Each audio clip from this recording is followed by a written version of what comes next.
السلام عليكم ورحمة الله وبركاته. أهلا بيكم حبايبي، يا رب تكونوا بخير. هنعمل مع بعض أحلى وصفة سهلة وبسيطة ومقاديرها متوفرة في كل بيت. هنعمل مع بعض كباب الرز أو كفتة الرز حسب ما بتسموها. اكتبوا لي في التعليقات بتسموا الوصفة دي عندكم ايه. اللهم بارك، كانوا طالعين معايا شوية كباب طعمهم زي العسل. واللي ما جربش الوصفة دي وهيجربها بإذن الله يدعي لي. مقاديرها متوفرة في كل بيت، مقادير سهلة وبسيطة. وبإذن الله الطريقة هتعجبكم. في ناس بتحب تقدمها بعد ما بتسويها على طول، ما بتحبش تحمرها. وفي ناس بتحب تديها اللون الاحمر الجميل اللي انتوا شايفينه معايا، القرمشه. دي طبعا اذواق، حاجه ترجع لكم حسب ما بتحبوا تاكلوها. وانا عامله منها 3 4 اشكال برضو، وهقول لكم الشكل الاساسي اللي احنا متعودين عليه. بس انا طبعا ضفت له كام شكل كده. اتبعي معايا الفيديو وان شاء الله هتعملي احلى كباب معايا. ولو عجبكم الفيديو لايك وشير علشان يوصلكم مني كل جديد ان شاء الله. وهنعمل مع بعض احلى كباب رز، مش هياخد معاكي وقت كتير. وهقول لك شويه معلومات كده واسرار تخليها ناجحه معاكي 100%. وتعالوا بقى نبدا الطريقه. معايا كيلو رز غسلاه كويس ومصفياه، بعد كده هنقعه في الميه لمده ساعتين، وممكن تنقعيه من بالليل للصبح. ولو مستعجله برضو عليه زي حالاتي كده هتنقعيه في ميه دافيه مش سخنه قوي، ميه دافيه. وبعد كده بقى صفيه تماما من الميه، مش عاوزه فيه اي ميه عشان العجينه بتاعت الكباب ما تبقاش طريه. هنزل باربع خمس فصوص من التوم. معايا صدر فرخه مقطعاه مكعبات. تقدري لو عندك ربع كيلو لحمه مفرومه او القوانص بتاعه الفراخ، يعني اي حاجه من دول تقدري تستخدميها. معايا الكيلو الرز بصلتين كبار. وتقدري تستخدمي نص كيلو رز، لو او انت حابه تعملي الكيلو مره واحده وتستخدمي نص كيلو تسويه والنص التاني تشيليه في الفريزر عادي براحتك. مش هكتر اكتر من كده في البصل علشان برضو ما يطريش معايا العجينه. معايا شبت وبقدونس وكزبره، وتقدري تكتفي بالكزبره بس لو مش متوفر عندك غير الكزبره.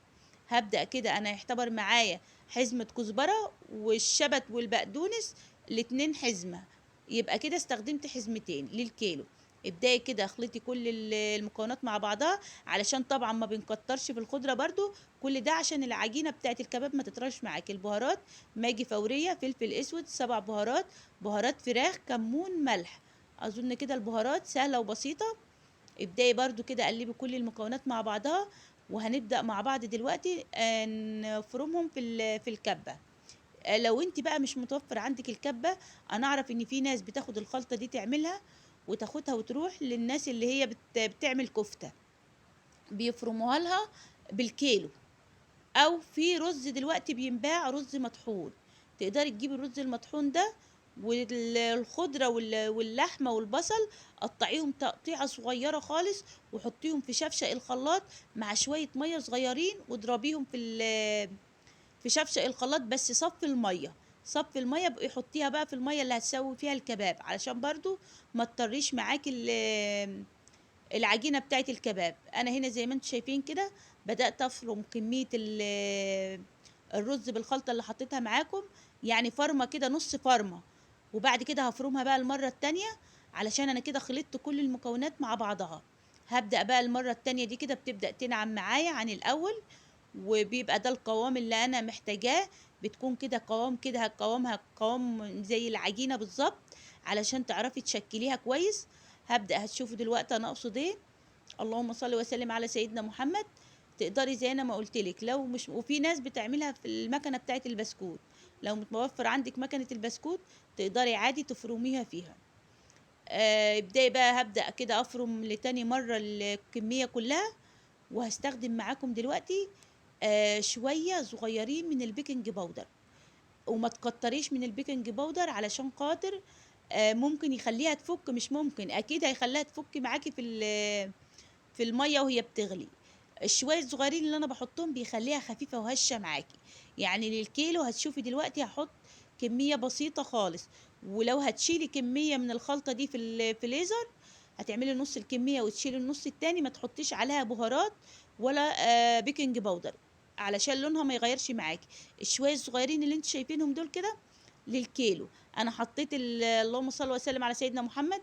الآلة التانية ديت بتاعت العجن. لو طبعا مش متوفر عندك زي ما اتفقنا الكبه، هتعجنيها بايديك كانك بتعجني عجين بالظبط. ليه المرحله دي بتبقى حلوه للكباب. تعجنيها. انا حطيت الاله بتاعت العجن دي وتخلط معايا البيكنج باودر كويس. هبدا بقى كده اسيبها تريح في التلاجة 10 دقايق. ده كده القوام المطلوب، لا هي طريه ولا هي ناشفه. هبدا كده اجيب شويه زيت، وابداي بقى الشكل الاساسي للكباب اللي احنا متعودين عليه اللي هو الشكل ده. لكن الاشكال التانية اللي هتشوفوها معايا دي تغيير. ايديا طبعا في الزيت علشان ما تلزقش معايا، دي حسيتها صغيره شويه فرجعت كبرتها. وانا عارفه ان في ناس بتعملوا حجم اكبر من كده، دي حاجه ترجع لكم برضو. الزيت بيخلي الملمس بتاعها ناعم وما يخليهاش تلزق معاكي في الحله وهي في السوا. هبدا اصبع معاكم الشكل اللي هو الصوابع ده برضو. لو عندك اطفال هيفرحوا بشكل الصوابع. اللهم صل وسلم على سيدنا محمد. لو طلعت طريه معاكي بتضطري ان انت تطحني شويه رز وتحطيها على الخلطه. ولو ناشفه العجينه معاكي هتزودي بصلايه او شويه خضره، يعني كده محلوله وكده محلوله عادي. بدات هنا اللهم بارك عملت 4 اشكال من كيلو رز. هبدا اعمل معاكم برضو هصبع الشكل الطولي اللي انتوا شايفينه معايا، اصبح ابرمها كده وبعد كده ابدا افردها. اللهم بارك. ما اخدوش معايا وقت وسهله وبسيطه وطعمها زي العسل. ودي تقدري العجينه دي طبعا اللي بنعمل منها الكفته بتاعت الصلصه. زي ما هي كده بنعملها بتبرمي كده شكل الصوابع اللي انا عاملاها دي وحجمه صغير وبتحمريها في زيت وبتعملي لها صلصه. ودي بتبقى كفته الرز اللي بالصلصه. ان شاء الله هعملها معاكم في فيديو. كورت هنا كام واحده برضو. الولاد بيفرحوا بيهم. ولو متوفر عندك شوربه يا سلام بقى. شويه الشوربه هيخلي طعمهم زي العسل. مش متوفر عندك شوربه تقدري بقى تطعمي زي ما انتم شايفين الاشكال كده معايا. تطعمي الميه ببصلايه ومرقه ماجي وملح وفلفل اسود وال7 بهارات.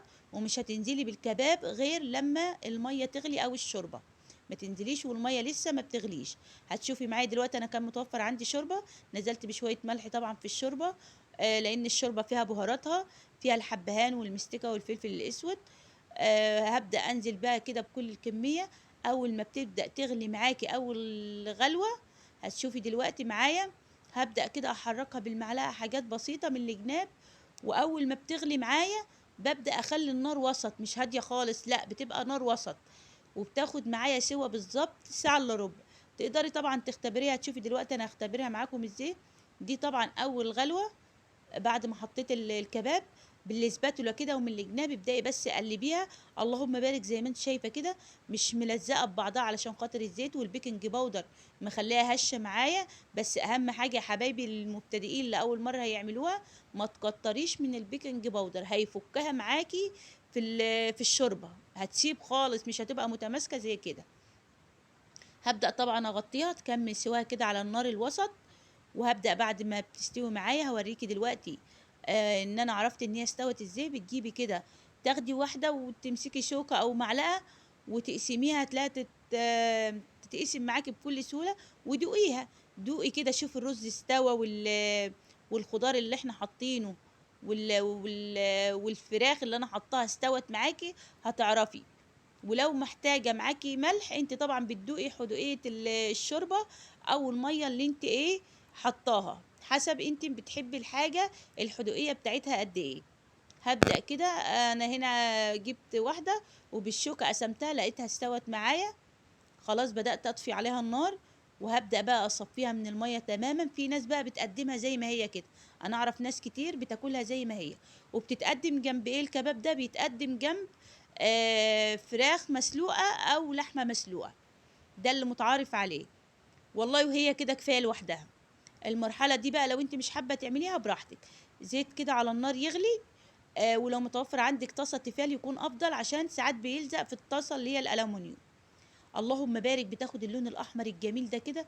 بتبقى مقرمشه. لو انت عاوزاها مقرمشه من بره بترصيها كده على صينيه. لكن لو عاوزاها برضو تحمريها وتبقى طريه مش مقرمشه من بره حطيها بقى فوق بعضها بعد ما تحمريها وغطيها.